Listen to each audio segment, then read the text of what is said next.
The idea that Mark Zuckerberg runs Facebook is a joke. I mean, have you seen those staring eyes in absolute terror and that bewildered face when he's being questioned on Capitol Hill? I mean, the idea he's running a company like Facebook is ridiculous. Obviously, there are other forces involved here, and that's where you get your coordination from. That's why Amazon, and Facebook, Google, and Twitter, and Apple are all censoring in unison, because it's coordinated towards this goal of complete control of information. This whole conspiracy to enslave humanity is a psychological game. Where does human behavior come from? It comes from human perception. Where does perception come from? It comes from information received. Whether it's a personal experience, which is a form of information, whether it's a newspaper, Facebook post, or whatever, it's information received. Now, if you go deep in the shadows, beyond the politicians, you reach that level of this web where they understand, A, how reality works, they just don't want us to know, and B, how the mind works, how psychology works.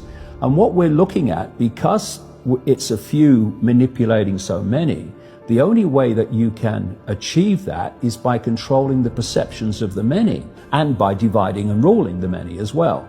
But you've got to control the perceptions of the many. And to do that, you control information. How long could you live without your smartphone? You can't put your phone down. And if you do, within a few minutes, you pick it up again because you're addicted to it. So are you controlling that bit of technology in your hand, or is that controlling you? That's controlling you. People became addicted to Facebook, and Google became by far the biggest search engine. Then came the point where, yes, the internet is the central pillar of human society, and it's now irreversible. Who you're going to go to if not them? Who you're going to go to get any numbers watching your videos if not YouTube, owned by Google, of course. So now we're in a position of power and strength. Now the internet's going to become what it was always planned to be. Now Facebook and Google and Twitter and Amazon are now going to be what they always planned to be, which were gatekeepers on the information that people can see and hear. And because of that, human perception is increasingly being given a narrower and narrower band of information from which to form those perceptions, so perceptions are being manipulated. They had to get the internet to a point where it was the central pillar of human society. The central pillar of where all our information came from, the central pillar of control. This is why we now have the Internet of Things, where billions of pieces of technology, everything from your fridge to your car to your telly, are connected to the internet. We've been through a process of preparation, of getting people, first of all, stage one, addicted to technology that they hold, holdables, smartphones, tablets. That's basically achieved. You just have to walk through a city and you see the addiction. And they're targeting specifically the young. Why? Because the young of today and the children of today are going to be the adults when they want to bring this AI connection in full blown. For that to happen, they have to get people addicted to technology to the point where they'll accept it and where it's the most natural thing in the world. I'm coming up 67. I was born in 1952, so I have a compass. I know what the world was like before. People being born into the world now, this is the only world they've ever known. And so they don't have that compass of what the world was like before. Well, this is the world and technology, and this is how it works. So the first stage is to get people addicted to technology to the point where, at the most extreme, they'll get up in the dead of night and they'll queue, stand in line outside an Apple store to get the first of the new technology. And what they want eventually, and not too distant into the future, is people basically lining up to be connected to AI. In the same way that people in Sweden now are having parties to celebrate someone being microchipped, right? So the next stage, because the idea is to get in the body, the next stage is to get on the body. So we went from just holdables, we went to wearables, we went to Bluetooth and Google Glass and Apple Watches and all these other gadgets that go on the body now. Even what they call electronic tattoos that are basically microchips on the skin.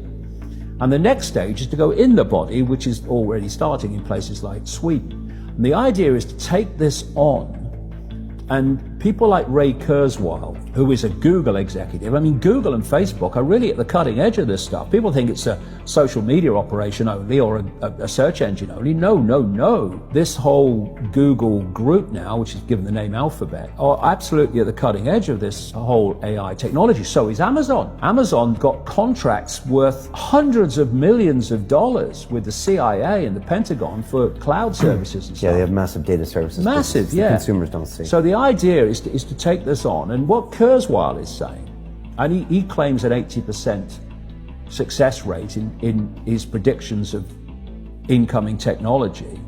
The sales pitch is, when we connect to artificial intelligence, we'll be superhuman. That's what the sales pitch is. That's his sales pitch. Right. That's going Siri, to be the sales pitch. Alexa, all these things. Yeah. Well, I'll come to them in a second. They're very, very interesting, very important. Okay.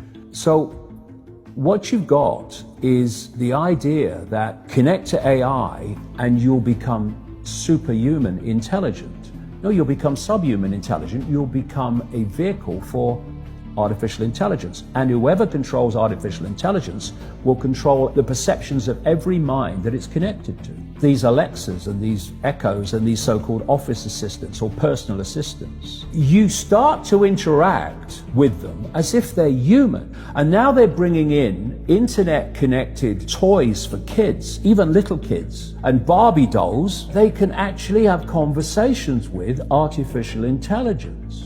They're now bringing in these synthetic robots that are looking more and more like humans, a lot of them coming in from the East. And this is a whole psychological process of familiarizing us with artificial intelligence, to getting people to interact with it until it becomes the most natural thing in the world. Well, is this a positive thing? What if it makes us live better lives? Could it be?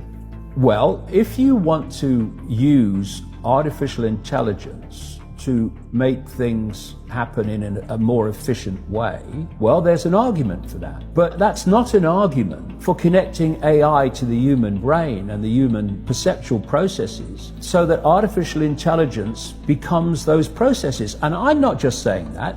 Ray Kurzweil says this: by 2030, the connections will start to be made between artificial intelligence and the human brain. And the human brain will be connected to what he calls the cloud. Another name for this is the smart grid, basically to artificial intelligence. And he says this too, because his sales pitch is it will be fantastic, it will be superhuman, that as time passes, artificial intelligence will be more and more of human thinking and human perception until basically it's the totality of human thinking and human perception, at which point we won't be human anymore in terms of the consciousness processes we are using today. We will be artificial intelligence. And this is the assimilation I'm talking about. And the point is that if you are connecting the human mind to a grid, a global technological grid, that grid can be centrally controlled. It will take at the center point very, very few people to run it, and even fewer to decide how it's run. I have a kind of very simple rule of thumb. When people say to me, well, what are the areas that are of the agenda? And I say, look at anything you cannot have an alternative opinion about.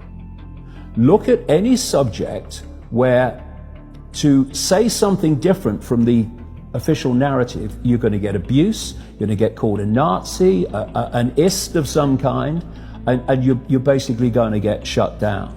They are the key areas of the agenda, or many key areas of the agenda. And see, this is the whole point. If I want you to believe something, or I want the public to believe something, and I know that what I'm saying is so utterly flawed in my justification of it, that if there was an open debate where all opinions, facts and evidence could be freely available and discussed, I'm going to lose the debate. So what I want to happen is not going to happen because I'll lose the debate, because I won't be able to justify it in an open debate. What do? You don't have the debate. You shut it down.